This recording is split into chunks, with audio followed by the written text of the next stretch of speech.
Welcome to Flat Earth Debate Live. I'm your host, Nathan Oakley, and if you are new to this channel, or you've not done so already, then be sure to subscribe, hit the bell notification icon and join button if you'd like to become a Nathan Oakley 1980 channel member and keep up to date with the Flat Earth debate. If you would like to support the channel, there is a super chat that runs alongside each of these shows while they are live, and there's also a PayPal, Patreon and crypto link in the info box below the video. Also below this video, you can get £50 for swapping your UK electricity supplier to Octopus Energy, and this is of particular note if you drive an electric vehicle. Most importantly, if you'd like to join the discussion, simply mute the page you are currently watching, then click the link in the info box below this video to join the panel and express your views on the nature of Earth. If you do join, please don't swear. If you do, you'll be ejected, and if you are, please don't try to rejoin the stream using sock accounts. You'll be warmly welcome back on the next stream. Please also share the show on social media. Sharing the show obviously increases the live audience, but this in turn increases the chances of a more diverse panel, so please share the show on Facebook and Twitter. One last time, if you're new to the channel or you've not done so already, then be sure to subscribe, hit the bell notification icon and join button to keep up to date with the Flat Earth debate. Now, we are joined by Neil, 10th Man, Brian's Logic, and a whole bunch of people in Discord, so welcome one and all. Good morning. Hey, good morning. Good afternoon. Morning. Hello. Excellent. All seem thoroughly warmed up from the pre-show. That's good to see. Excellent work, 10th Man. Any evidence of a physical geometric sphere-edge horizon, formerly known as the curve of the Earth? Well, back to you're going to need R for that. You need a radius, and they don't have a radius, so no. The horizon is optical. The curvature that doesn't exist. Okay, we will open it up in each instance, but rattle on quickly. So, is there anybody in Discord or on the panel that specifically got anything that they want to highlight or discuss in regards to the physical geometric sphere-edge horizon, formerly known as Earth curve? Speak now or forever hold your peace in this regard, or at least till the end of housekeeping. Go ahead, Neil. I will speak. I just want to say it's funny how you say formerly known as when they said nobody says the horizon is Earth curve. Yeah, the horizon is not Earth curve. We only have one horizon, and the horizon in the begging the question proof of nothing perspective hijacking Earth curve calculator is a physical geometric sphere edge marked with an X and labelled Earth curve. That's what it is. It's an Earth curve calculator. But that's not the horizon. That only exists in the maths. We don't have a geometric horizon. Go ahead, Brian. Yeah, well, I mean, their only claim is that something that is already officially admitted to being an optical effect, they're trying to claim that this optical effect, which is the horizon, is refracted. How can you refract something that's already an optical effect? You know, it's like saying the Coriolis effect is refracted. It's like zero logic went into that claim. Well, the claim itself will require an R value that they don't have, because when a ball-believing idiot says that there's refraction, their refraction is based on a radius value.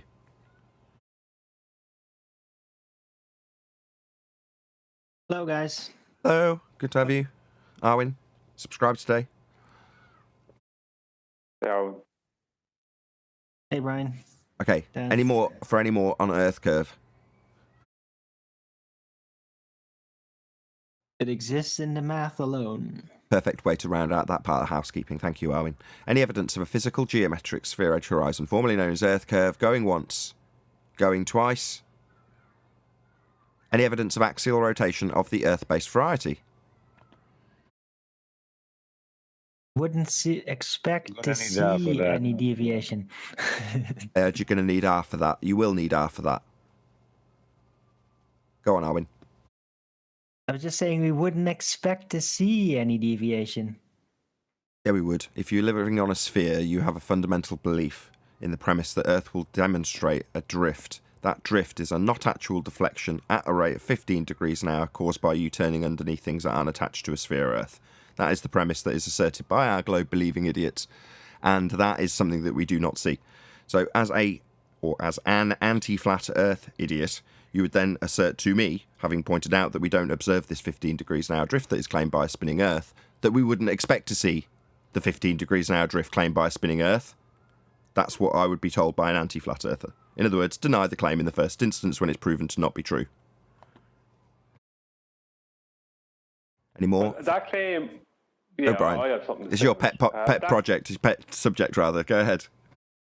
Well, yes and no. It's like there's two problems with that claim. Number one is we're expected to believe that logically what should happen doesn't happen, and that's the way it should happen. We're expected to believe that we shouldn't see drift in a situation where we couldn't but not see drift. It's ridiculous. And we're also expected to believe that what we experience, this is a funny thing actually, it's because another contradiction in a way from their side. We're also expected to believe that what we experience is not what we're really experiencing. We experience the stationary Earth. That's our experience. But what we're really experiencing is a rotating Earth. So where do you go with that? Well, you point out that all they're doing is demanding that you beg the question of a sphere Earth that's turning with absolutely no observable or measurable effect to demonstrate to prove it. So, in other words, we're not going to see Coriolis effect. There's going to be no effect to see, but I need to assume that we're still turning. So let's just beg the question, in spite of there being a claim from the globe that we'll see Coriolis effect, that we don't see.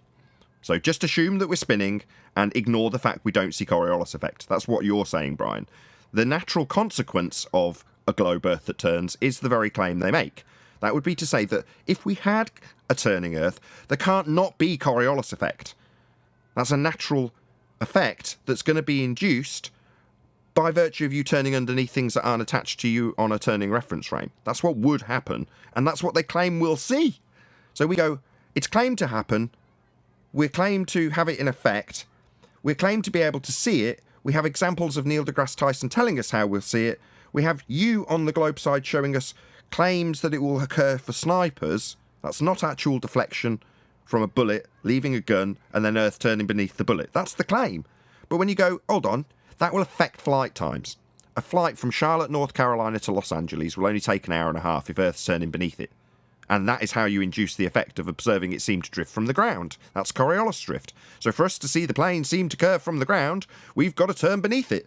And if we're turning beneath it, we're turning beneath it, and that's going to shorten its flight times, and that doesn't happen. Rebuttal from Anti-Flat Earther, we wouldn't expect to see the drift that the globe claims we'd see at 15 degrees an hour, Brian. Yeah. Oh, you go out when I got it. Okay, I was kind of going to make a bit of a ballwind move, but I think you might find this interesting. Right, so if gas would go down, go boom, boom, because it had mass and it could be pulled to the ball Earth because of gravity, well, if you just thought that that was true, that it did have mass, well, then it would also, because of that, have some form of susceptibility to momentum. It would actually be able to spin lockstep with the Earth. Hold on, you didn't give Under enough... those conditions, wouldn't it? Stop. You didn't give enough disclaimers, right? When Brian covers this on his videos, kudos, by the way, for your recent videos, Brian. Subscribe today to Brian's Logic and check out his videos in terms of gas having mass. He qualifies what they say mass is in terms of the context of the inertia. You're not doing that. So you're not qualifying what mass is in this context, in their paradigm or at all, for this to make sense. Oh, sorry. I'm not nitpicking you. I'm more commending Brian because it requires a lot of disclaiming. And I'm not saying you're not capable of doing that, but Brian has just done that in his recent videos. So with all due respect, I'm hoping you'll now, kind of open the way to Brian, if that's good by you.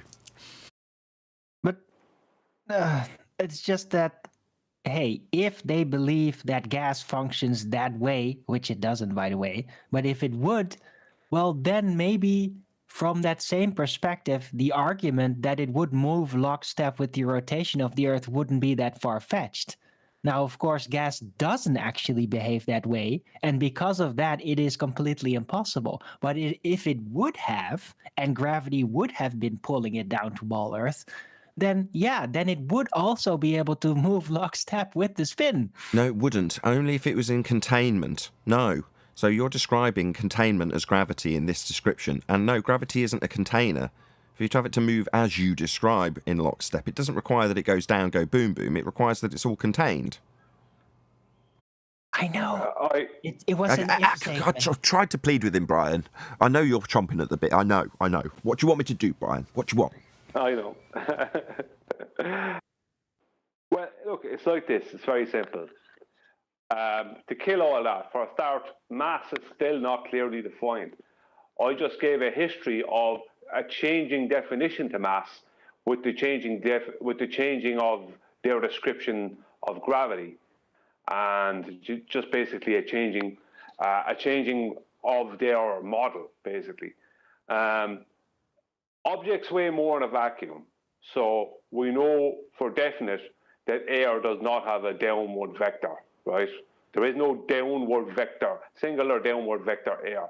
That is complete nonsense. It's not gas behavior. Even within the claim that gravity would give weight to air, which is completely rubbish, that wouldn't stop the flight from Charlotte, North Carolina to Los Angeles having a shorter flight time, simply because the plane is flying through air. It's not flying with air, it's flying through air. So that wouldn't change that at all. The mass changed from the term mass used to be something that was weightless, and it was given before 1915. It was given a weight via a force of gravity. After 1915, because the force of gravity was thrown out the window by Albert Einstein, it just became known as a quantitative measure of inertia. But for what is inertia? It's a resistance to acceleration. What does gas always do? It's constantly accelerating. So it's not resisting accelerating. So something flying through air would be resisting the acceleration of the air.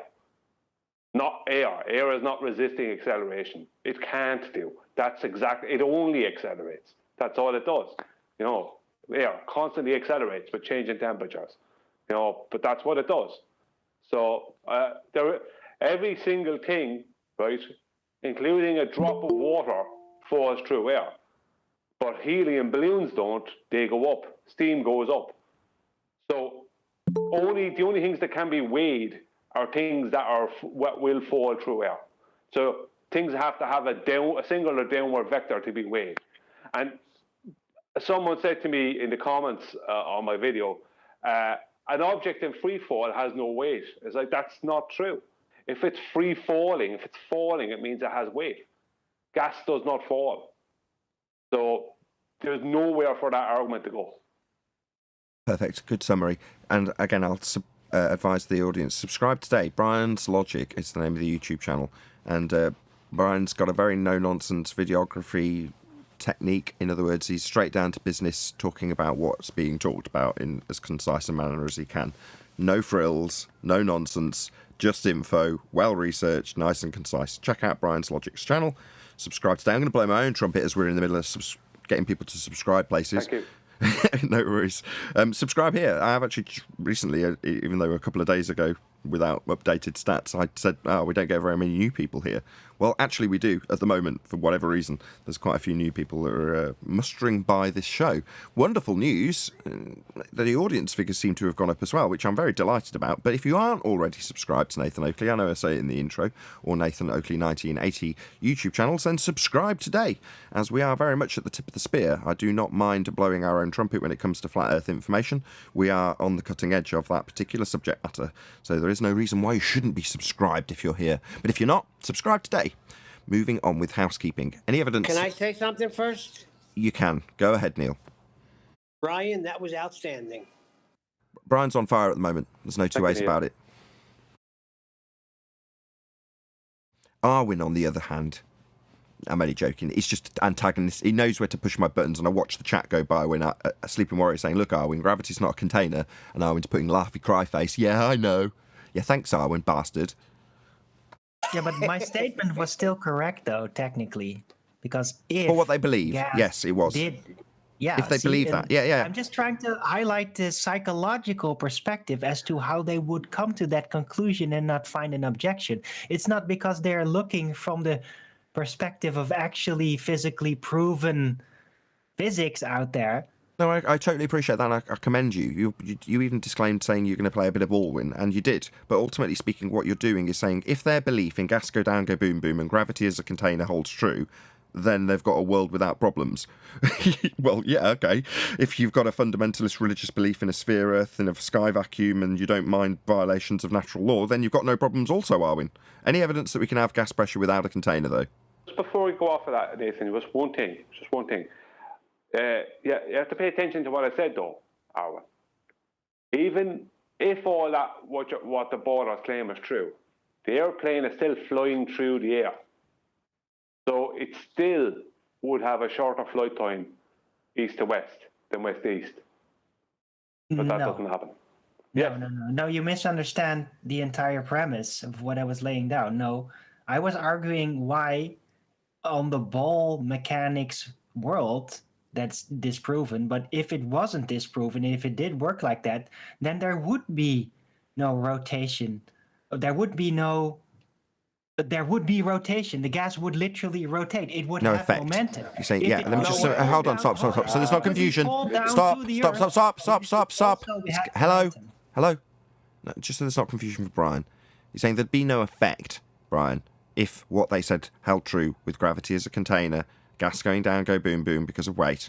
He's saying that if, in their fundamentalist religious belief, he also peppered it with, if your annihilation of this horse shit didn't stand true, Arwin just didn't say it that way. In other words, if all of the things that you've just said didn't matter, and I still held on to my... He's just chanting. Like, I mean, he's got to take... He knows he's irritating me. That's probably why he's doing it. I'm just pointing out that it doesn't matter, because if the plane had to move with the air, then the plane could never go forward. The plane has to fly through the air, regardless. So flight times would still have to be an hour and a half from North Carolina to Los Angeles. Correct. And what Brian's summarising, Owen, before you jump in and be Baldwin for the next 25 minutes, is that this ends up in a ball-believing idiot asserting that planes have to fly backwards after they take off. And QE has beautifully led several fundamentalist religious zealots in this regard to actually disclaim, oh, well, yes, it's actually going backwards with respect to the Earth that's turning without any effect that I've now negated and introduced in a small degree because of latitude-based claims of conservation of angular momentum. Correct, Brian? Yeah, I mean, but flying backwards means it can't go forward, so it can't go to its destination.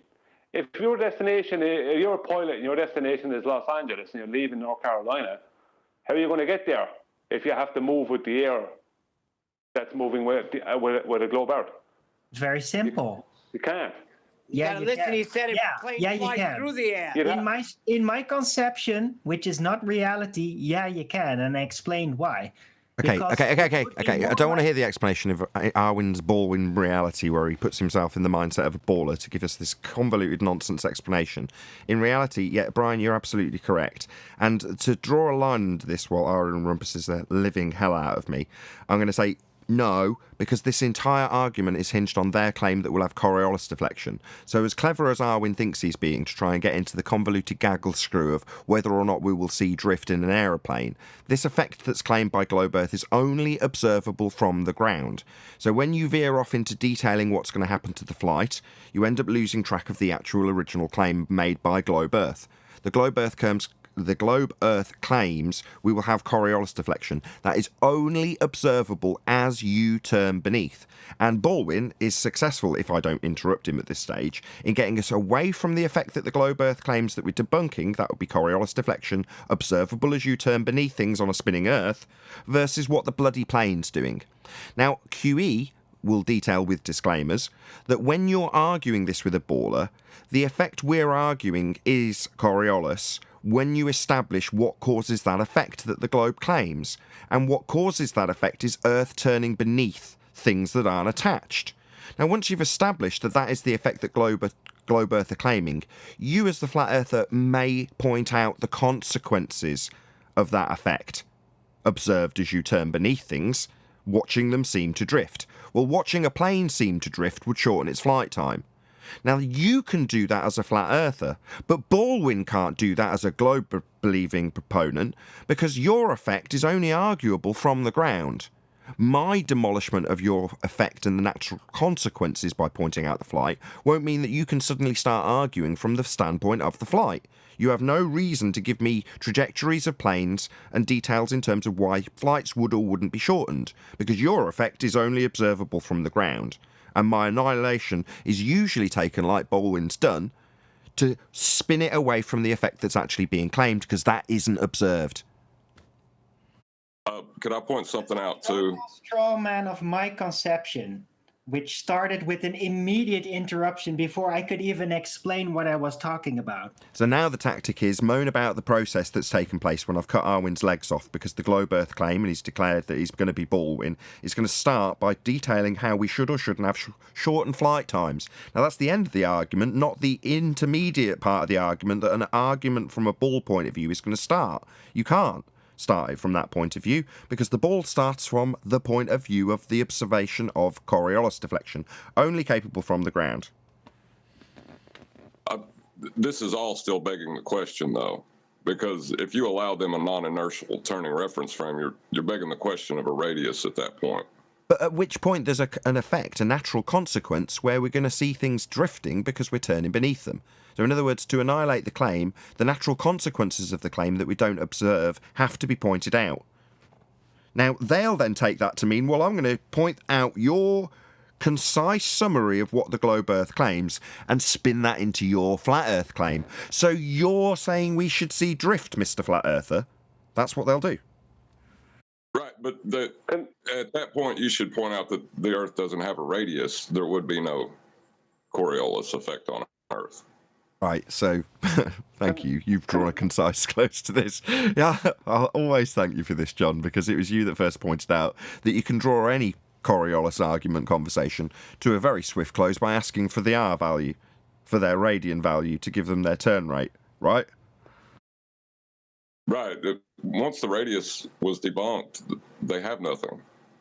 They don't have Coriolis. They don't have anything. Could I just say one last thing on it? Yeah. I think, I'm not saying it's falling on deaf ears, but I think it's not getting the attention it should get. Even within their claim, for a plane to fly from North Carolina to Los Angeles, it has to fly east to west. So that means it has to fly through the air. So the air moving in lockstep, which is crazy nonsense, with a rotating globe Earth, wouldn't change the fact that that airplane still has to fly against the rotation. Because if the airplane has to move with the air that's with it moving in lockstep with a rotating Earth, then that airplane could never leave its position. It has to still fly through the air. So their whole claim is destroyed even within the added nonsense they put into it. Even when they try and add in nonsense like lockstep there.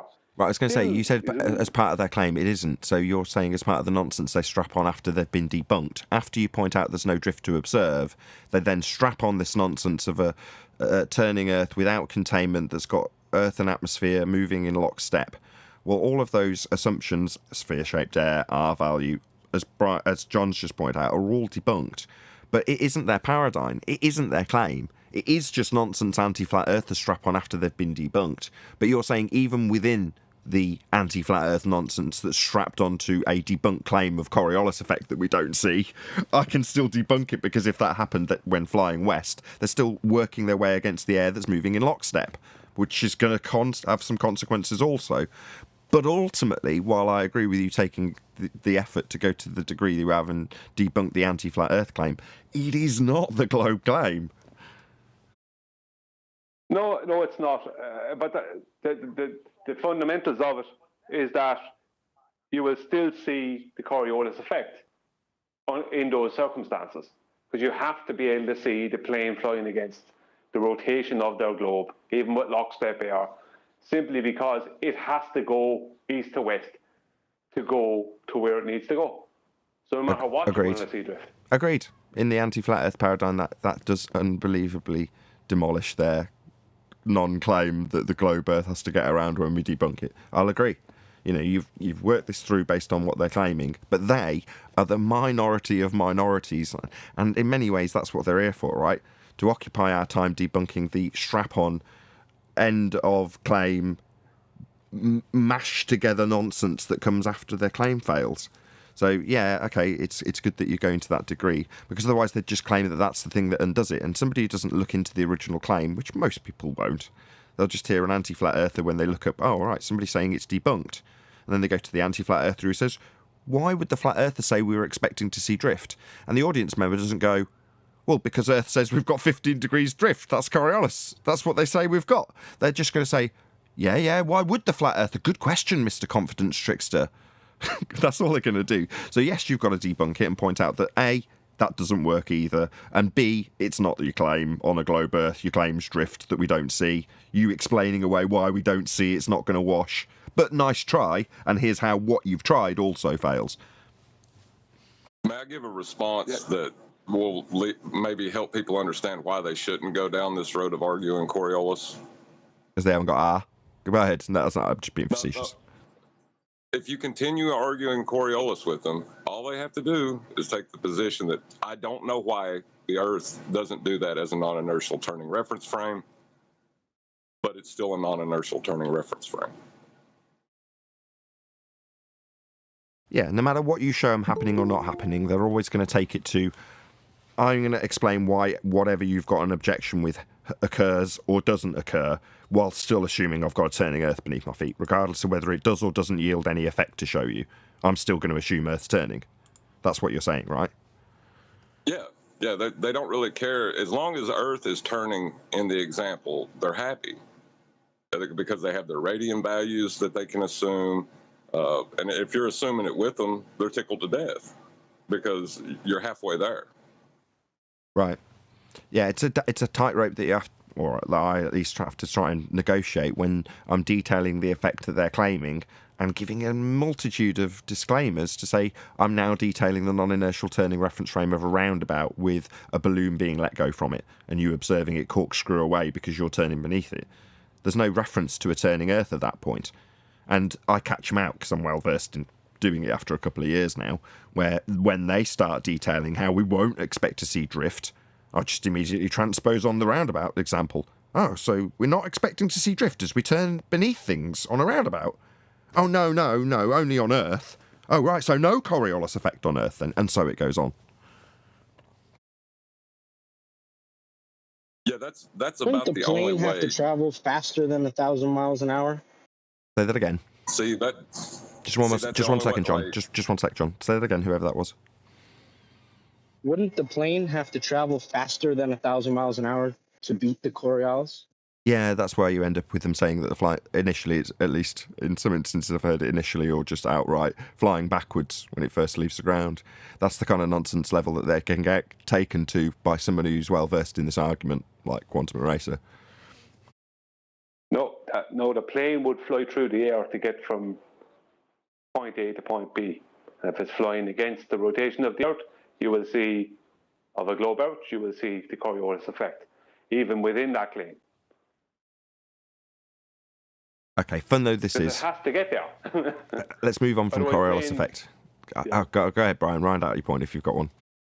I'm just saying it has to get there. Otherwise, what's the point of planes? Okay, just to summarise, from the ground, you're supposed to see the plane seem to drift. That would be not actually drifting, travelling in a straight line, but because you're turning beneath it on a claim to be spinning Earth, it looks like it's curving. That's the claim. That's Coriolis effect. That's what we're supposed to see. And if we see that, it means we're turning beneath aeroplanes. And if we're turning beneath aeroplanes, their flight times would be reduced, and they're not. So we're not turning beneath aeroplanes to see them seem to drift. That's the globe Earth claim. It has been debunked. All the rest of everything, almost everything we've discussed here, is periphery that comes after the fact. We point out we haven't got any drift to see. They tell us we wouldn't expect to see it, in spite of the fact it being their claimed proof of a spinning Earth. Well, that claim of a spinning proof that we've got Earth turning, well, that comes with Coriolis effect. And it's the very thing that the mainstream will say proves we're spinning. Coriolis effect is the claim proof we spin. We just don't see it. And when we point that out, we're told we're not expecting to see it. That's how it goes. That's how it rolls on Flat Earth Debate. That's how it's been for a long time. Let's move on. Unless anybody's desperate to get something in on top of the summary. Yeah, I'm desperate. Oh, go on then. It's the point Brian is making is so simple. If you're going to go visit a relative in the States and you're in California and you want to go to Boston, and you book a flight on the plane, you expect to get there. But if at the same time you're a baller and you're saying the Earth is turning underneath the airplane, well, then you're bringing into that flight some dynamics, especially on the return trip back, because now the Earth is turning towards you, west to east, and you're flying east to west. It's to shorten your flight time, but it doesn't happen. It's that simple. It's that clear. Perfect. Exactly. Thank you. Back. Perfect. How Perfect do you summary. get there in the first place? Indeed. You get back. You can't even get there in the first place, man. No, you can't get there in the first place because the plane's top speed is 500, 600 miles an hour, and the Earth's turning 850 at that latitude. Okay, I know I That's said we what should they- repeat things multiple times, but we are in danger of labouring this point now. I do want to say one more time that you can't enter into the Coriolis argument without begging the question of a radius. Definitely going to be where I round out for the next question, because that is actually the nail in the coffin, end of that conclusion, end of the summary, because that is what they need. You're going to need R for that Coriolis deflection, because you've got to have a rotation rate, and it's based on R. Without it, you've got absolutely diddly squat.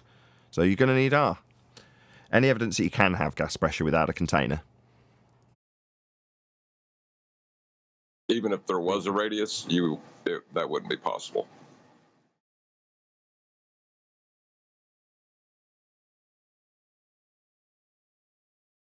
All right, we got some new folks on Discord. Such Yeah, as... they were, Hold on, just give Righteous the mic a sec. Go ahead, Righteous, what did you say? We got Anthony and K Mooney or something. Don't be shy. Yeah, K Money, but he left. Don't be shy. Feel free to join in with the housekeeping questions, whoever you may be. Yeah, K Money was muted. He was trying to speak, but he was muted. So we had some globers last night describing that the greenhouse gases behave like a greenhouse, like a physical building that contains. So they said it's easy. It's just the greenhouse gases which hold the pressure in. And what holds in the greenhouse gases? Was my question. No, but seriously, The what greenhouse holds in the container? greenhouse gases? The name greenhouse, because the word greenhouse implies like a physical structure.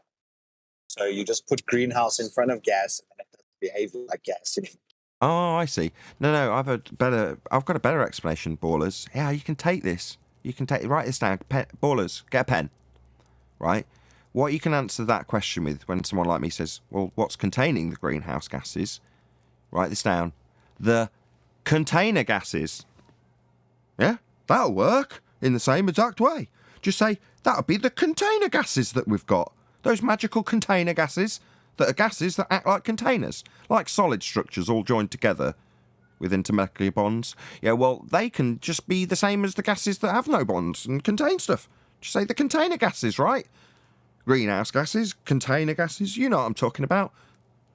No, that's violations of natural law, because you're going to need a container for that.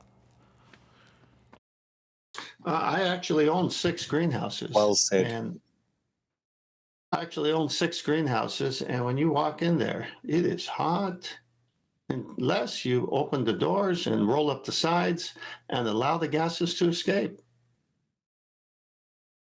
What, you know, Without a physical barrier? No, you allow the container. Greenhouses, Go on, Chocolate, sorry. are you saying your greenhouses contain? Yeah, that's why it's hot in there. The gases in there, the gases in the greenhouse are hot. But when I open up the sides and open up the door and allow some ventilation, it cools down because it meets the gases outside the greenhouse. But then how are the outside gases of the greenhouse contained? I think what you did there was Chocolate was adding in the metaphorical or verbal equivalent of quantum erasers, car crash noise effects and gasps and babies crying, things like that. So when you got to the point that you described how it was containing, Chocolate was looking for that moment, that pause where he can go, oh, shit. Right, Chocolate? Yeah, exactly. Well, greenhouse has some of that too. That's how plants grow. That's hang on, true. Ted. Look, we're not going to turn this into Quantum Eraser show from yesterday about toilets. No, but it is a fertile Because subject. my house is blue. Profound. Thank you for that. My house is kind Brian, of go on, creamy colour. Brian. Yeah. Are you saying that temperature was created within a contained situation? Yes. That is exactly what he's saying, Brian. How did you pick up on that? Your subtlety don't get past you, does it, Brian? No. Yeah, you're going to need a Can we container. talk about? Hold on. Can we talk about the gradiated temperature as it reaches equilibrium with the outside, and then justify that as why it doesn't need a container? What? So, in other words, describe the process within the greenhouse, and then say because we're describing it within the container, we can ignore the container and ask someone else to justify how you have a gradation within that container, ignoring the container. Is that what you're asking for? Exactly. Perfect. Yes. Can we do that and just ignore the container? No. In order to have the gas pressure and then an acquisition of the heat build-up, which is what we're describing in this instance, you're going to need a container for that. Well, then I guess there's an argument. Oh, I was just saying, I guess there's not really an argument then, is there? No, you can't have gas pressure without a container. If the sky was a vacuum, as is asserted by fundamentalist, ball-believing globe idiots, let's just call them, then the gas we're breathing would fill that space.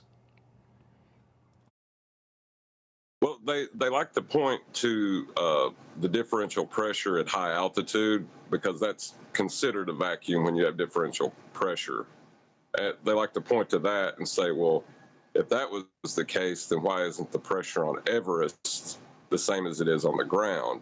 Wouldn't that be akin to saying, well, the greenhouse doesn't exist because the heat that's escaping isn't at the same temperature as that further into the building? Yeah, in other words, where'd you get the gas pressure from in the first place to have a gradient to ask me why you've got a lower pressure up high near Everest? I would add to that, though, the gas itself, right, so you go to Everest, and I appreciate it's very thin air and you're better off with breathing equipment, but there are people who've gone up without it, right? People who've ascended to the top of Everest without any breathing equipment. In other words, there is a certain amount of gas up there. Up there.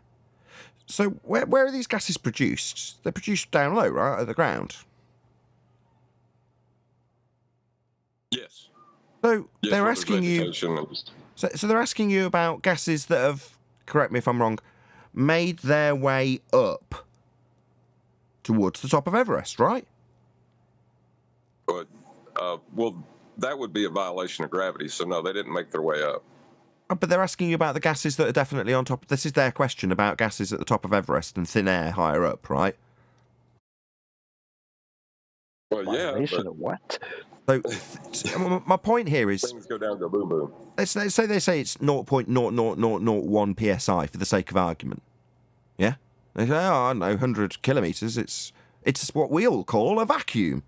And you go, so there's air pressure up high then. You can qualify it in a very small quantity, not the orders of magnitude claimed to be the 10 to minus 17 torr vacuum that the sky is claimed to be, outer space, but you can say within our realms of understanding, there is a very, very, very low pressure, that would be gas, that's made its way up high. Right? Just to qualify that, mate. Yes. It's 0.007 torr, so 7 to the minus 3 torr, so a low gas pressure, which is, what do they state the vacuum of space is? 10 to the minus 17? Yes. Massive difference.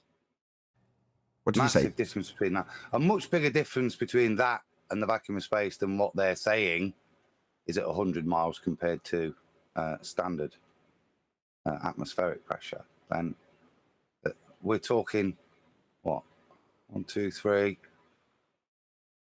14 or 5, 15 6 orders of times magnitude the more. difference, yeah. So Yeah, it's, you know, it's, Well, isn't the difference is that when they're 33. qualifying it at a low vacuum, I think they call it, well, you're still talking about a qualifiable, measurable amount of gas that's colliding with each other and the walls of its container.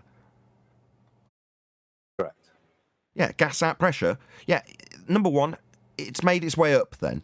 So it's not going down, go boom, boom, when you try and assert that the gas above it's pressing down, because it's gone up from ground level up to the top of Everest. And obviously, the more space you've got, the more you're going to dissipate. That's what gas does. But if it had infinite space at 10 to the minus 17 torr, then all of the gas that we have would all dissipate into that area. Because we're a dot in a massive area of space. So all gas wants to do is expand in all directions to fill whatever volume it's got. And for us to have this gradient that we're being asked about, then we're going to need a container.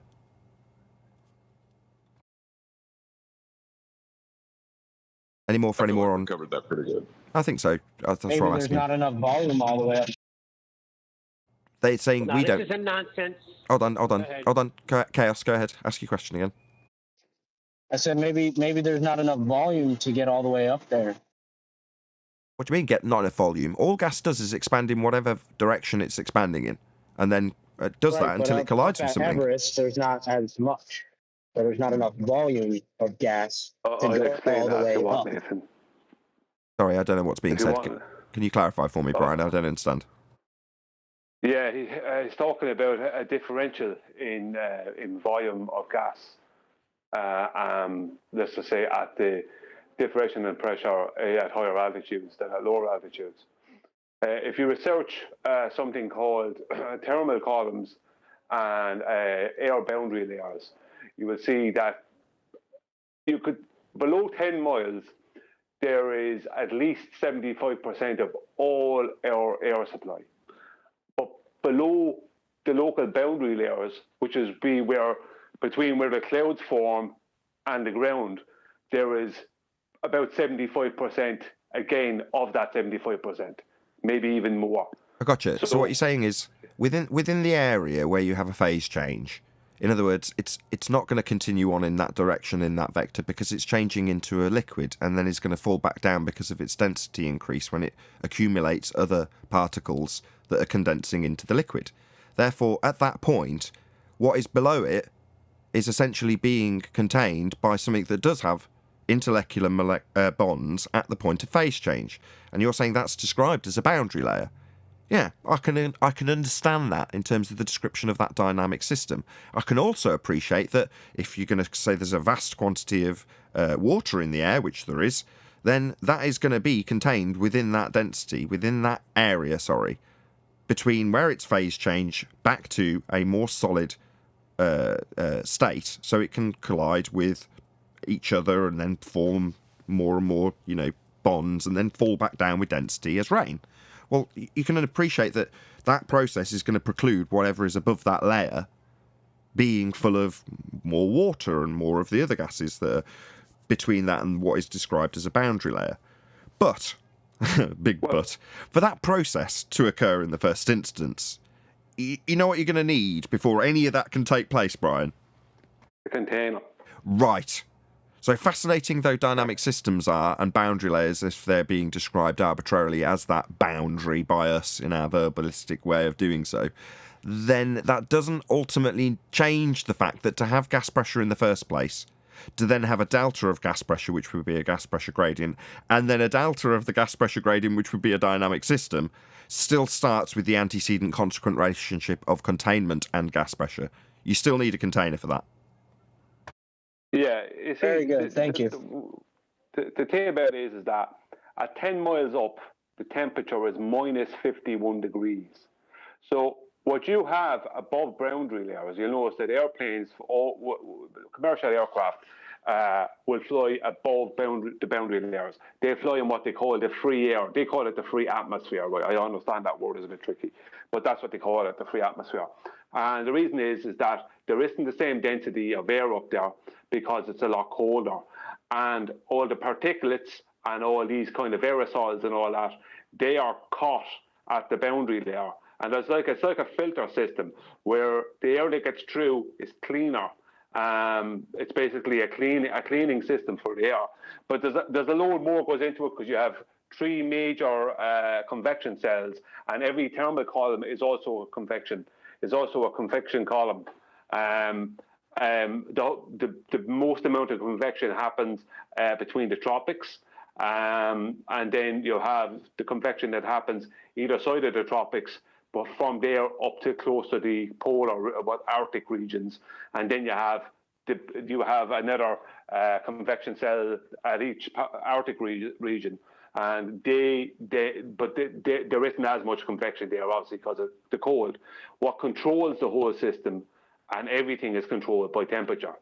And the reason when you go up, let's say up to a point high in the sky, like 20 plus miles up, and you have 10 to the minus 2 torr or something like that pressure, is because there is just even though there's a rising temperature after 10 miles, there just isn't enough air getting past the 10-mile part, right? Because you have another 20 miles above that, let's just say, right? There just isn't enough air getting past that point to create any major change, if you know what I mean. It's too cold, because even from 10 miles up to 20 plus miles up, it still only starts reaching zero. You're not going away. It's not till you go past 20 miles up, you start getting into the +4, +5 degrees. I don't know how hot it can get, but I have to go look back on my research, because there's certain things I know I'm forgetting now as to why the air can't get to there. So there's all actual proper reasons why the air is not getting there, and none of them are gravity. So all completely different things. Mainly temperature is the main problem, but you also have the fact that we have the oxygen and nitrogen cycles. Oxygen and nitrogen is said to take up like 95 or 99% of all our air supply, and they're constantly recycling with the ground, constantly, every day, all day, day in, day out. You know, nitrogen is used by plant life, everything. So it's designed so all the air stays down here. Because if it didn't, we wouldn't be able to be here. We wouldn't live. That is a really eloquent answer, but the whole gas pressure gradient argument is a red herring, is it not? Yes, it's appealing to delta X when they first haven't explained how they get X, which is the gas pressure in the first place.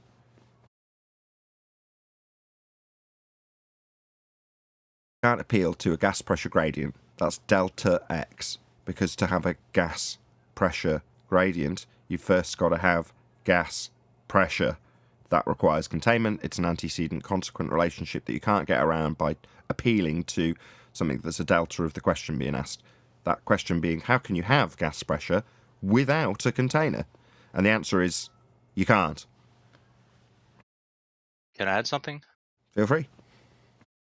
Okay, I think I'm getting an echo. Okay, no echo. So we got the reason for the density layers. We got like 3 reasons here. One is, produced at ground level. Another is relative density. And another one is temperature. So yeah, isn't it supposed to be like, how do I put it? That's like 3 causes, right? No, it's not 3 causes, it's 3 descriptions. 3 descriptions? You're talking about entropic effects. So when you say causes, well, no. Why does hot go to cold? Why does high pressure go to low pressure? That would be the cause of it. Well, you're not going to ascertain that. All we're doing is describing what actually occurs. And the description isn't a cause. So no. Okay, well, let's simplify it. Just between relative density and the ground level part, right? Ground level part, what do you mean? So if it's relative density, then we wouldn't need the explanation of it being produced at ground level, right? Because it would be the reason why we have the gradient is because of relative density, right? I'm not following where you're going with this, but carry on. Well, how do I put it? Does that mean you don't know 'Cause where they're you're going asking- with this? Well, I'm seeing like it's conflicting a little bit. It seems like there's like, yeah, I guess I'm not sure where I'm going. I was just asking you. Okay, was I think trying I think I to think I get figured you it to out. lead. What I think your confusion comes from when you say relative density. That is just a second order effect of entropy to begin with. So when you say high pressure to low pressure, well, when you've got a gas produced at the ground, it's going to be under the highest of the pressure that it's going to ever experience as it's pumped out of the ground, right? That's what's going to occur. You're going to have it in its highest concentration. Those are the words I'm looking for.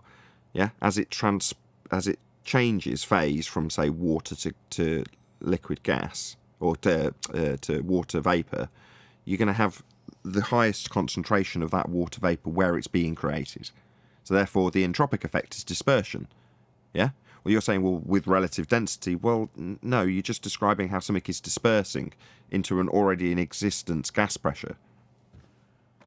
Well, let me put it to you this way. If we get rid of gases produced at ground level, there would still be that layering effect happening. Saying if all the gases density, reduced, right? if all the gases were produced and there was nothing to cause any sort of change in it, there's no sun, for instance, then you're saying it would just layer, or what are you suggesting?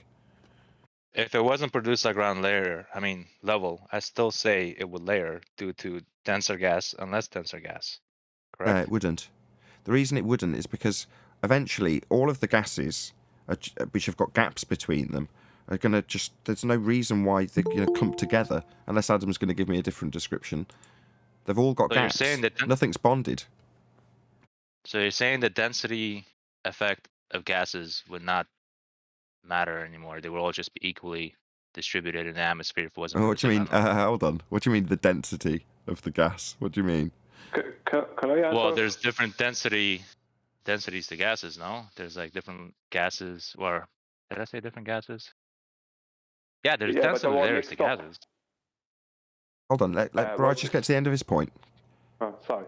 Well, I'm just saying that there's density layers to gases, right? There's more dense gas and less dense gas. No. Yes, there are more dense gases. If you want to describe something as having a higher... I can't remember the words I'm looking for, like a molecular density. Is that the correct terminology, Adam? Well, one mole of gas will, I think it's 22.4 deciliters at RTP. Speak up, sorry, a bit quiet. One mole will occupy a set volume, 22.4, I remember. So you're going to... No, not really, is the simple answer. We don't describe it in terms of density, because there is no density. The density is defined by the volume, the pressure. What he's All right, asking... but remember- okay, hold on, Righteous. What Righteous is asking, Adam, is if all things are equal and there's no entropic enhancement from a sun, for instance, if you've got 3 different gases in a container at equilibrium, will they form layers? That's what he's essentially asking, from what I can ascertain. Not if they're exhibiting gas behavior, because by the definition of gas behavior, they can't form layers. Right. They're just going to mix together. Wait. Let me continue with this. Sorry. You can, but I can give you a qualifier in terms of how we experience gas generally, which is to say that the mixture, right? Let's say you've got a swamp and it's giving off a certain gas, and you look at it and you can almost see it hanging in the air, right? And you go, oh, look, there's a high concentration of X gas. Okay, fine. Over time, entropy, dispersion, it's going to fill the volume. Well, what you end up with is the same mixture at any point. Now, yeah, it can spread out more. You can have it less. It can be thinner, if you want to use that sort of terminology. But the actual mixture that you get at the top of Everest isn't any different to what you get down here. There's just less of it because it's all mixed up, right? If you think of the Well, let me continue. sulfur hexafluoride example, where they bring it in and it's there for a short amount of time, separated, isn't it? Because it's denser ones. It's only separated because you poured it into there. Give it a little bit of time and seal the room, the doors on the room, so we've still got one fixed container. All that sulfur hexafluoride will dissipate into the rest of the fixed volume, and it'll have a concentration density for within that mixture of air, the amount you put in, but it'll be pretty much mixed with everything else. It won't have gone and sat on its own somewhere. Like when you first start, the net effect of the entropy is it dissipates evenly, doesn't it? Due to random collisions. Right, like dropping a drop of ink into some water, you just over time see it distribute throughout the water evenly with enough time. That's probably not a great example, but I'm just trying to give you something visual to compare it to. Yeah. I got an experiment. Well, I go on. Sorry, Rich. Is that an experiment? No. No, I said I got an experiment. Oh, Good Times God. for All did it. What's the natural phenomenon? boy. Hold on. Let Righteous go. Go ahead, Righteous. Well, you know what? It's just manipulating something, right? Good Times for All manipulated the temperature in a contained container, and as he manipulated the temperature, he measured 2 different pressures at each end. That's not what we did. So when we manipulate the temperature of gases, that manipulates their density, right? And as a result, no, it manipulates the pressure.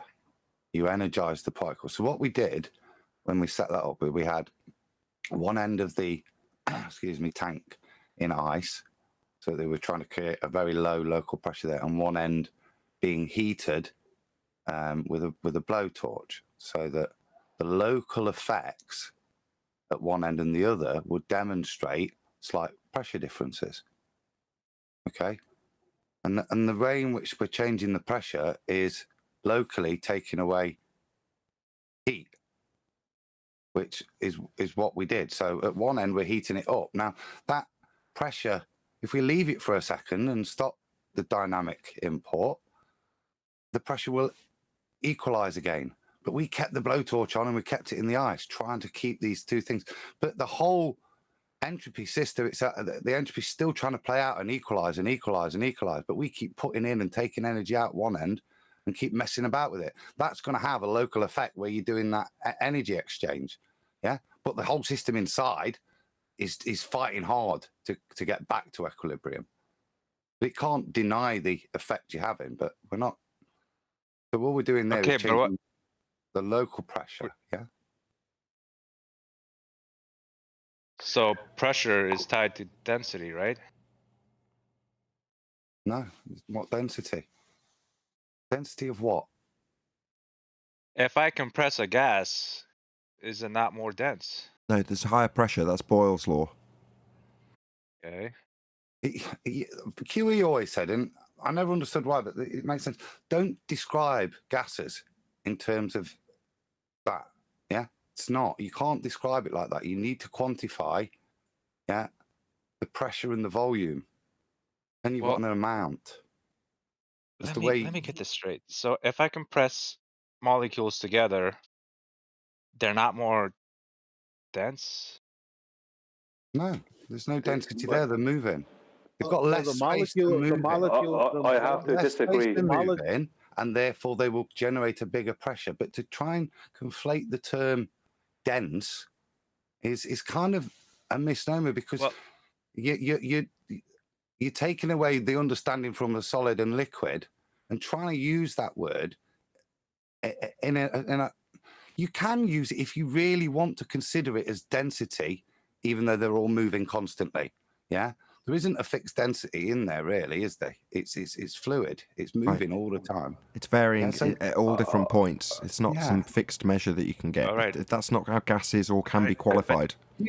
Okay, you let me go with this. There's X number of molecules per centimeter cubed and describe it like that, but that's not the convention we use for gases, because it is complicated. If gases are very different, their behavior is different. So we have to determine it in terms of volume and pressure. Then we know how much is in there. And that's kind of what density is telling you in relation to solids, isn't it? All right, but let me just lead you guys so I can get an understanding on this, all right?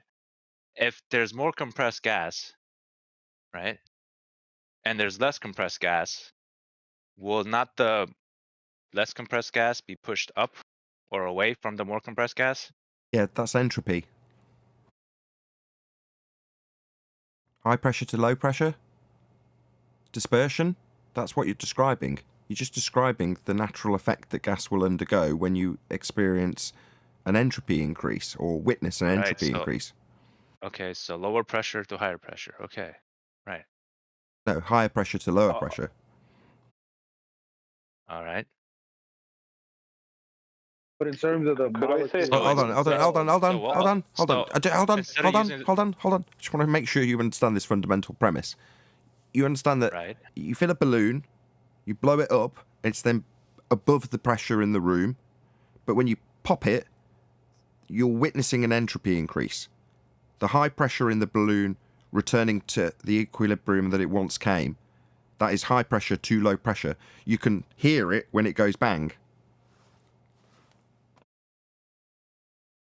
Okay. But that's just the natural way gas behaves. That's what we're trying to get across. So we started this conversation with you trying to ascribe cause to this, and that's never going to happen. All I can describe is the increase in entropy. Now, the description is incredibly eloquent, but it doesn't give you any causal attributions to it. It just is what it is. You're just describing what happens always. That's why they call them natural laws. You're just describing what happens always. So why do we term them more dense gas and less dense gas? Why not like more high pressure gas and low pressure gas then? Can I give some? We'll get to that in the after show. Righteous. Go ahead, Brian, and then I'll say hello to Sleeping Warrior. Then I'll ask everyone to stay tuned. Go ahead, Brian. Yeah. I'm trying to get in. Okay, Eli, but I was here just prior to you trying to get in. Just give me a minute. What we have, right, as Adam says, you can take a cubic inch of gas, of one gas, like CO2, right, and a cubic inch of helium, and the CO2 will be more dense within that cubic inch, but it will still constantly be moving in all vectors. It won't be stationary at any time. But you will have a situation, that's why CO2 does, and carbon dioxide and I think carbon monoxide and that, it will stay close to the ground without the influence of weather, which is changes in temperature and pressure. Weather mixes up all the gases. That's why air is a mixture of everything. Hold on. Let me get this straight, Brian. Hold on. Let me just get your claim straight. In a sealed container, you think you release CO2 into it and it just stays at the bottom, correct? If you hang on, no, let me finish, right? CO2, right, will in a concentrated form. When it comes out of the ground in a concentrated form, it will displace the air around it, but it will disperse and integrate with the air due to the weather, right? How gases work is Hold on. Stop. Keeping the live show open for this. Yeah, I heard that the first time. Therefore, qualify what I mean. Put it in a sealed chamber to remove all aspects of weather. Ergo, your claim, without the weather, you'd have a layer of CO2 on the bottom of the chamber if it was introduced. You pump it in from the bottom, a la the ground, and you're saying you'll have a layer of it at the bottom. That's what you're saying, right? If you put CO2 into a sealed container, see, there's a lot of factors to this, Nate. You just need a yes or no. Hold on. Weasel. Give me a second. No, because it's not just, no, because you're looking for me to commit to something that involves more than... No, I'm not. Hold on. Yeah. No, I'm not. I'm asking you to... Hold on, Brian, just one sec. What I'm asking you to do is affirm your position that you've just claimed. But for the weather, it wouldn't disperse. That's your claim. I'm getting you to affirm that with an example in the positive of a situation where we remove your but for the weather part, and then we're left with what I've described, and you haven't affirmed it. So when I say weasel. I'm trying to. If you put CO2 into a sealed container and you add in helium on top of that CO2, right? What's going to happen? The gases will mix together with entropy. You'll have an entropy increase. They'll all mix together. Yeah, but why? Hang on. Entropy. What's entropy? Gas filling together. The gas mixing together. Is entropy. It's just mixing together. Is part of entropy. Yeah, it's just. Convection is part of. Hang on. You're looking for me to commit to something, and I am going to commit to it, right? There's one thing I am going to commit to, and that is structural support. The reason that... Hang on. No, Nobody has been able to disprove this, and they don't, and they won't. I can. Right. I can debunk it in a heartbeat. You having me on? Nobody can debunk it. If you want, I'll just go on mute. Either you leave me finish, or I just go on mute. I don't mind if you listen or don't listen. So up to yourselves. I'm not trying to force it on you. Okay. The reason why, when you put CO2, the reason why CO2 is able to displace air in the first place is because it's more dense, right? So it has more structural support than the air. That's why the likes of a man-made gas like sulfur hexafluoride, you can float a tinfoil boat on it. Why can you do that? Because it has enough structural support for the tinfoil boat. Now, in our world, which is a dynamic system, everything will eventually mix together. But if you put CO2 and helium into a sealed container, right, and you keep them at a constant temperature, right, for a while, they won't mix. They will probably eventually mix, but for a while, they won't mix. And I haven't ever done it, so I can't say for definite. Well, hold on. Probably will eventually. I'm afraid not. That's a law of nature. They will. Well, what? Yeah, okay. Gas, right? What moves gas around? What moves out of the air? Yeah, okay. Temperature and pressure. Yes, okay. You're taking this to... That's why we have the mixing up of all gases. Okay, thank you. You asked a question. Well, you're asking for the cause of entropy, aren't you? What causes high pressure to go to low pressure? Well, that is the question when you're asking how entropic effects occur when ascribing cause to them. Well, I haven't got that, I'm afraid. The cause of entropy is a container, and having a sun, having gas, which sun creates temperature. The temperatures then create pressures within the gas and creates gradients within the gas. No, that's wrong. That's wrong. That's wrong. That's the Yes. cause of an entropy increase. You can say the entropy generation device in this instance is the sun. So it's causing an entropy increase, but it's not the cause of entropy. Well, the sun, without the sun, you won't have a pressure gradient. You won't have... Yeah, I agree. You won't have gas cycles. No, I agree. I agree. Yeah. The sun is a massive entropy generator. Yeah, I agree. It's not the cause of entropy, though. But entropy is just a description. I know. Well, that description, when you describe hot going to cold or high pressure to low pressure, what causes high pressure to low pressure? Sun is not the cause, the overriding cause of that. It's a generation, something that can generate that effect we're describing. So yeah, it's an entropy generator, but it doesn't make it the cause. Well, whoever made the sun is the cause. That's the final answer. I couldn't have said it better myself. I agree. I couldn't have said it better myself. You ask me what's the cause of entropy. Well, that's down to the creation. That's down to how things and how they work are put together in terms of how they work. Well, that's down to creation. Well, that's down to a creator knowing that you can't have that without a knower. So, yeah, if you want to point the finger at God in this regard and say, what's the cause of entropy? Well, that's part of the mechanical structure that we experience. Well, the rules of the game were dictated by the creator. That's one of the rules of the game. Entropy is just one of the rules. Yeah, but we look at a group of effects and we keep saying, oh, we can never find out what causes them. But if you keep saying that, you'll never find out. You can't just say, no, that we'll never know that. How do you know? I'm pretty confident we're not going to ascertain the cause of entropy. I don't know why I can't say. You've got a good point. I argued this with QE and Adam. Support is the cause of entropy. I argued this with Adam and with QE, and every time they gave me a decent explanation, I ended up laughing along with them, and it seemed futile. Now, I'm not smart enough to be able to parrot off their explanation when I took the same position you took with them, which is to say, hold on, why can't we ascertain the cause of entropy? Maybe I'll ask Adam now. He's here on the panel unless he's tied up doing something.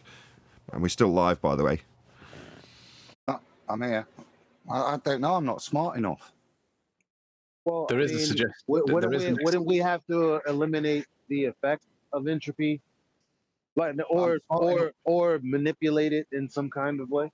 I see what you're saying. You're saying you must start with the standpoint of it not happening to vary and manipulate something to make it happen, which means that you've got to start with it not occurring when it's a law of nature and occurring always. Kind of contradictory. Good point, Eli. Very good point, Eli. And that's what I was going to say. I'm smart enough to know that I can't find out the cause. That's kind of the thing. You're asking, how does the universe work? What's the underlying cause of? We can't even describe an atom properly. Yeah. So to then pretend we can describe why it does things is just arrogant. For me, yeah, it's just a step so far that maybe it's not beyond the wit of man, but it's certainly beyond the wit of civilization at the moment. Way beyond it. And to be frank, right, when we've got certain explanations that are in defiance of natural law in the heliocentric model, we're kind of so retarded, and I mean in the most literal sense, we are held back from inquiring about these things because we've got contradictions within the paradigm or religion that we're actually under in the Western world. So in that respect, we can be the pioneers of this sort of research. If anyone's going to figure out the cause of entropy, it isn't going to be a heliocentrist. It's going to be a flat earther. Somebody who realises the nature of reality and wants to understand more about it isn't going to be somebody that's parroting off verbatim what a sphere Earth in a vacuum would do under the circumstances that the model says it will do it when a graph's presented. They aren't the people that are going to ask these questions. In other words, when we have these conversations, and it's partly the reason I've kept the live show going, I feel very privileged. This is the most exciting conversation we've had all week. Yeah, Nathan, I'm excited too. Yeah, isn't it great to be a flat earther? Yeah, what a great note to round out. Oh, I'm so glad you all agree. Well, I was waiting for a gap. I was waiting for a gap. Nathan, put my screen on if you would, please. I was about to... Go ahead. I know that Einstein's talking twaddle, right? I'm not pushing Einstein at all. But when Brian's talking about structural support, I call that relative density. The structural support that Brian's referring to is the atomic weight of each molecule in question that we're talking about. Einstein says, rightly or wrongly, that there is a mass-energy equivalence. Mass and energy are the same thing. That's why E equals mc squared. Now, I'm not pushing this as true. I'm just saying that this is the explanation that we need to move forward onto to try and work out why it is that the egg moves or doesn't move when we do stuff. Because Nathan says, well, I don't know what the cause of entropy is. Einstein says that mass and energy are the same thing. So that would mean that if the egg's got one value for mass and the medium's got another value for mass, and we make one value for mass bigger than the other, there is a disequilibrium there. And Einstein says that mass and energy are the same thing. So if we make one energy bigger than the other, then we have an acceleration because there's more power or structural support or relative density. But either way, there's an interaction between the medium and the object. And Einstein's got an explanation. So we need to start moving into E equals mc squared rather than F equals m1 times m2 divided by r squared, because that is the next step in the conversation. Well, I can tell you why E equals mc squared is ridiculous if you want me to. No, I'm not saying that it's true. I'm just saying that that's the next step for the conversation. But feel free, and then I'll round up. No, I'm not going to go any further than that. No, I'm asking John to. Oh. Energy is matter in motion, and you can quantify that. Matter is not motion, but they convolute the two in that equation. Yeah, but when I added the salt to the medium, it caused an acceleration, but they say density is not a force, but there was an acceleration, right? Well, Einstein would say, well, maybe there's not a force of pressure acting on the egg. Einstein would say that there's a mass-energy balance there that I've caused an imbalance with, and because I've increased the mass or the energy in one, it's acted on the other. With that, I'm going to say, if you are watching this on either Nathan Oakley 1980 or Nathan Oakley premiering streams, then stay tuned, as there will be an after show to follow. Unfortunately, if you are watching this live, this is where we bid you farewell. So a huge, massive, enormous thank you to all of you who smashed the super chat, liked, commented, shared, subscribed, and all that good stuff. Once again, stay tuned if you're watching on a premiering stream. I've been Nathan Oakley, and I will see you all in the next video.